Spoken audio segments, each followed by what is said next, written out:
Oke, ketemu lagi dengan Mongol di konten YouTube Mongol Stress Channel.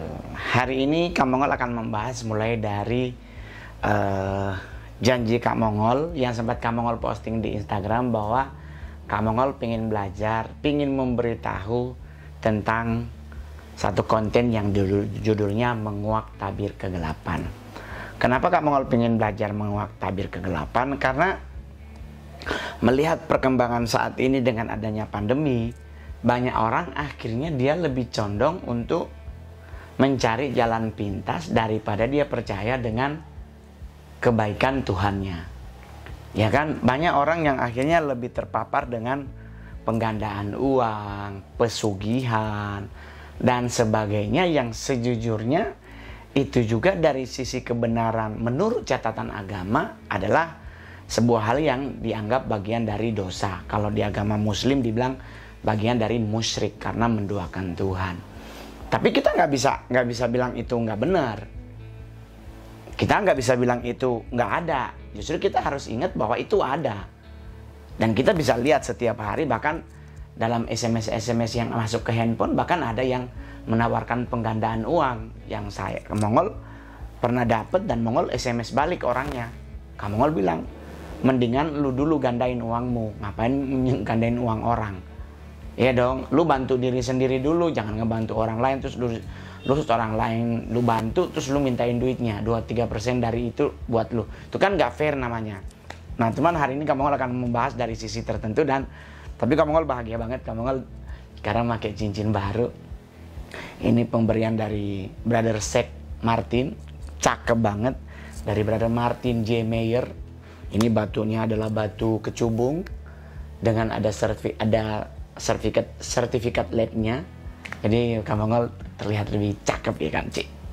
Buat Brother Martin, thank you banget. Jadi hari ini kita ngebahas tentang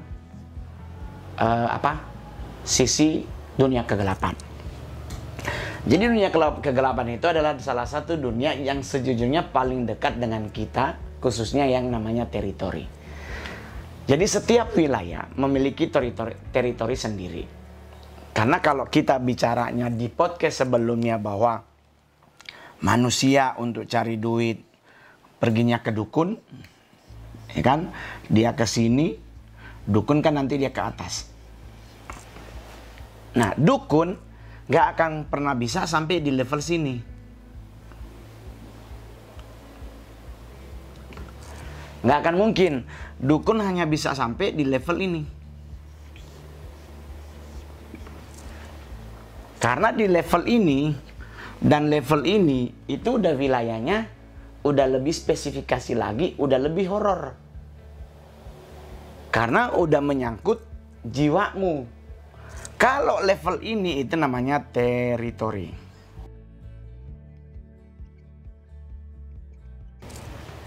Teritori spirit adalah wilayah yang kalau kita boleh tahu berhubungan tentang cerita ataupun mitos yang dipercaya oleh masyarakat, dan justru kepercayaan itu akhirnya menjadi semacam sebuah kebenaran. Ya kan, banyak dong, ya kan. Kita di sini pasti mengenal teritori buat pingin kaya, ya kan. Konon kabarnya kita harus ke seorang perempuan cantik yang dari ular, namanya Nyi Blorong, gitu-gitu. Nah kan kalau dari sisi agama Kristen maupun agama Islam itu kan bagian dari musyrik. Karena kalau lu mau pingin kaya, harusnya kan lu jangan ke wilayah ini. Nggak boleh ke wilayah ini. Karena mereka ini sejujurnya, sisi ini namanya adalah sisi calo. Jadi mereka ini calo. Karena kalau lu bisa nyampe ke sini, makanya lu pingin kaya nih, lu akhirnya ke teritori spirit. Teritori spirit memberi, pasti ada yang namanya permintaan.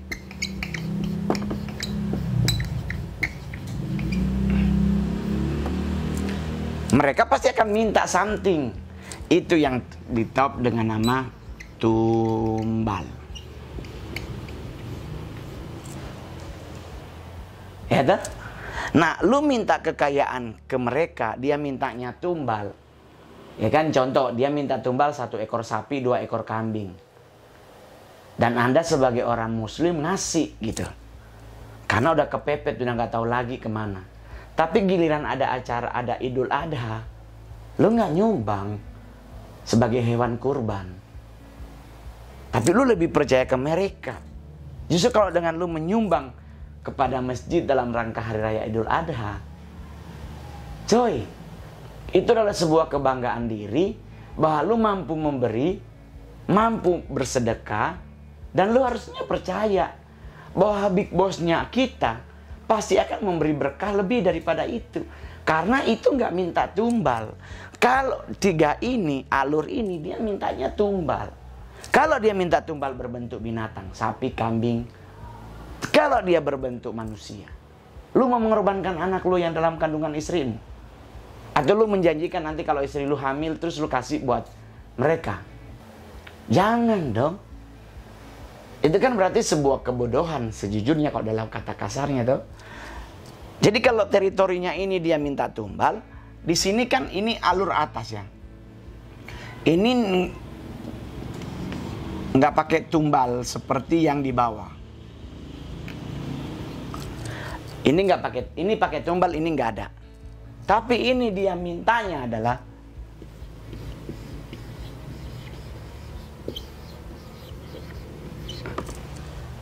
udah dia ngambil, langsung diambil jiwamu.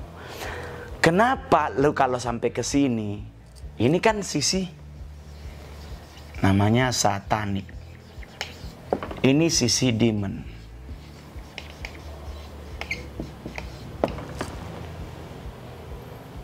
Nah, kalau lu udah nyampe ke titik di sini, sini ngasih kekayaan, dia nggak minta tumbal, tapi dia langsung ambil. Jadi dia sini tidak meminta.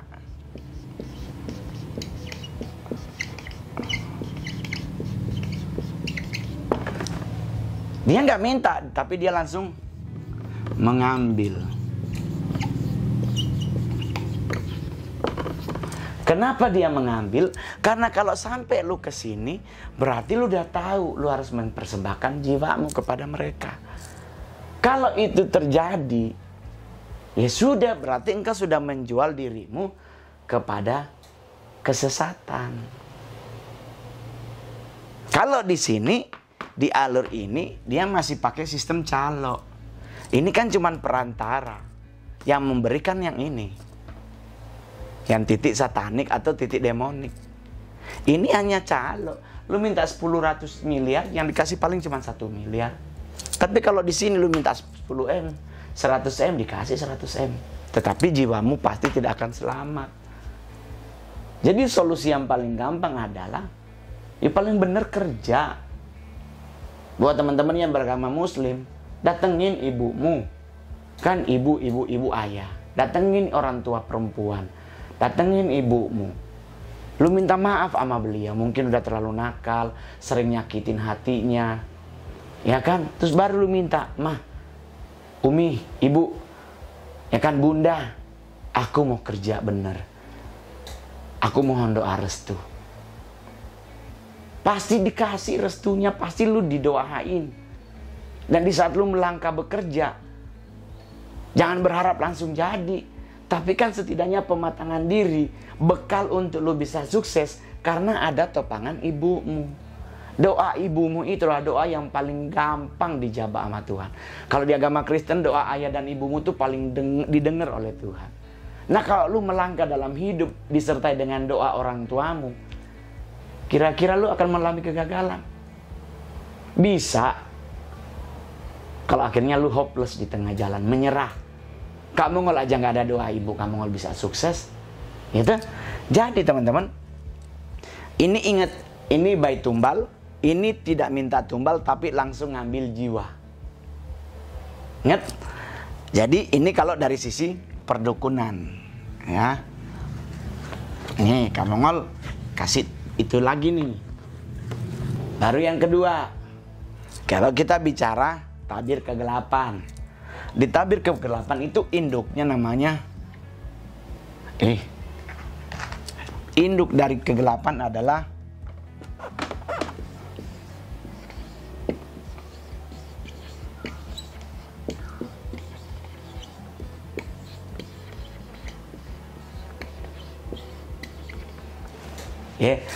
Prince of the Darkness. Pangeran dari kegelapan. Pangeran dari kegelapan, dia siapa sebenarnya? Inilah salah satu dari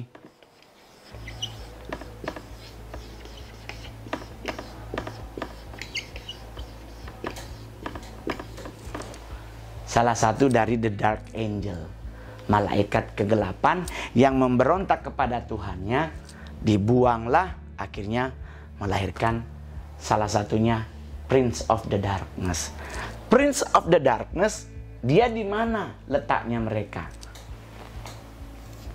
Nih, posisi mereka adanya di mana? Adanya di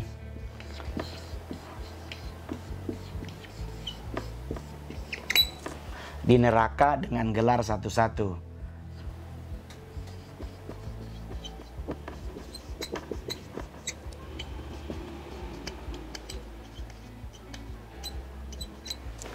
Dia ada hierarkinya. Ada rank 1, ada rank kedua, ada rank ketiga. Yang paling kuat ada di rank 1. Ada namanya Abaddon. Ada lagi namanya yang mungkin kenal-kenal, ada namanya Belet. Yaitu rang 2, ada namanya Fasago. Ada rank 3 namanya nggak usah dikasih tahu. Karena kalau kita mau belajar ini, kita akan lupa belajar tentang agama, tentang kebaikan Tuhan. Kita akan lupa bahwa ternyata dari semua ini yang paling berkuasa kan Allah, yang paling berkuasa kan Tuhan. Mereka memberi apa? Orang mereka udah diusir dari surga kok. Jadi kita nggak harus terlalu mempercayai tentang manuver ini, karena posisi mereka adanya di neraka. Nah kalau kita ngambilnya lebih percaya mereka, berarti kita kesini ending hidup kita.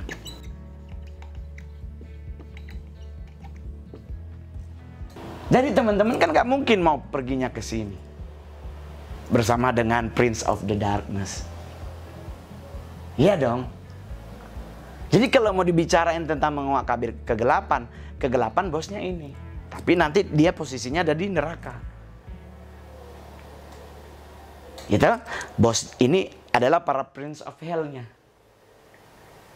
Nah. Jadi nggak boleh ya kita pelajari tentang kebaikan Tuhan.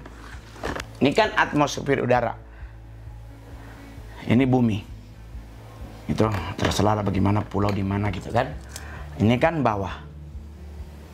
Ini namanya underworld.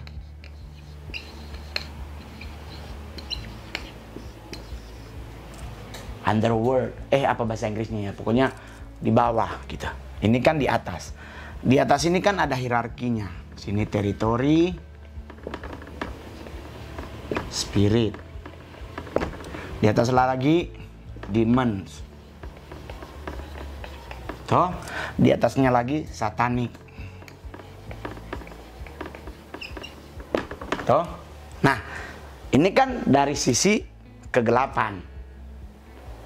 Ya toh? Kalau dari sisi kebenaran beda coy. Jadi kalau dia adanya di underworld ini, kalau di sisi kebenaran ini kebalik. Jadi ini dari sisi kegelapannya. Ingat, sisi kegelapan ini bumi. Ya kan, ini bumi. Kamu nggak bisa gambar global, nggak hatam, nggak jago gitu. Ini taruhlah ini bumi, toh. Di bawahnya itu ada dunia di bawah, toh. Dan konon kabarnya kan neraka tidak di atas, neraka itu adanya di bawah. Nah di bawah ini kan ada berbentuk kingdom.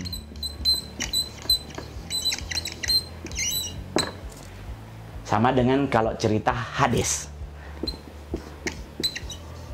Hades Kalau suka nonton Perseus, nonton film-film tentang Zeus, Hercules, gitu kan?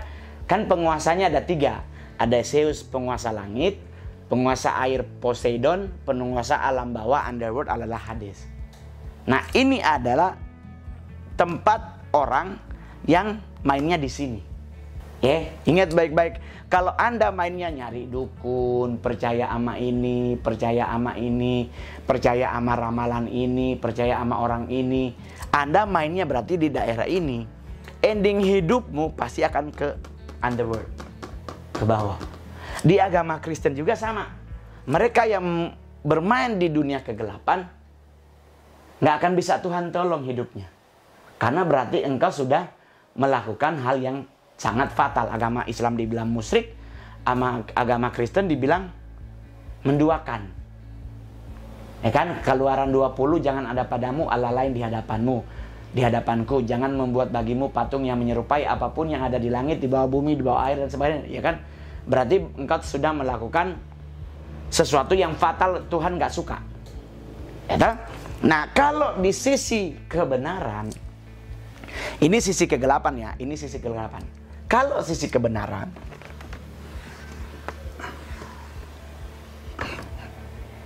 ini bumi nih, kamu mau pindahin ya. Ini bumi. Ya. Pulau Indonesia begini, Amerika begini, Cina begini, terserah bagaimana gitu. Kalau dalam sisi kebenaran, hierarkinya berubah.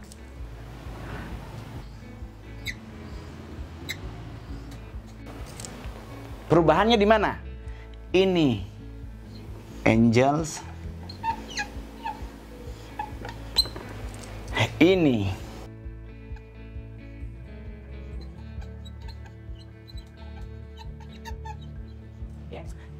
ini. Oh, kebalik. Tunggu. Ini ordo 4 dan 5. Ini ordo 1 dan 3. Ingat, sisi kebenaran. Ini sisi kebenaran. Sisi kebenaran adalah sisi yang bumi. Ini bumi ya. Ini bumi. Dijagain oleh para malaikat. Tuh, dijaga oleh para malaikat Tuhan. Jadi bumi dijaga oleh malaikat Tuhan. Di satu sisi ada sisi kegelapan yang ini. Jadi pertempuran antara kebenaran dan kegelapan, mana yang menguasai bumi, itu tergantung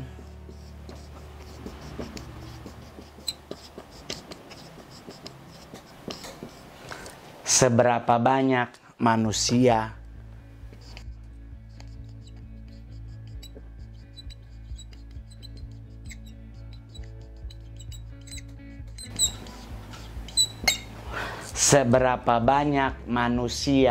yang masih percaya Tuhannya. Jadi pertempuran dua kekuatan kegelapan bersama kebenaran menguasai bumi tergantung seberapa banyak orang yang percaya kepada Tuhannya. Kalau orang yang percaya kepada Tuhannya sedikit, berarti kegelapan yang menguasai bumi. Tetapi kalau kebenaran yang masih ada banyak orang yang percaya kepada Tuhannya, kebenaran yang akan menguasai bumi, dengan kita akan dijaga oleh para malaikat.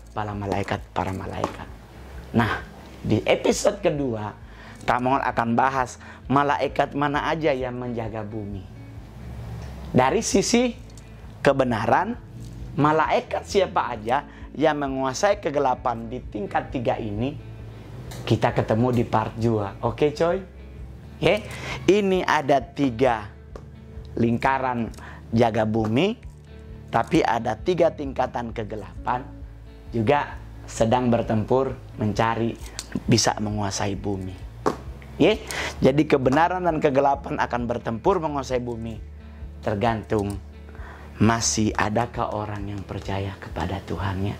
Jadi buat engkau yang beragama, tetap percaya sama Tuhan. Tetap percaya sama Tuhan. Jangan lupa bangun pagi, doa pagi buat yang beragama Kristen. Gitu. Buat yang beragama Muslim, jangan lupa jalankan ibadah sholatmu. Iya kan? Perbaharui diri kita masing-masing, berpikir positif, percayalah tepat pada waktunya, pasti Tuhan akan menolong hidup kita. Oke, jangan lupa di subscribe, like, comment, share, dan lonceng.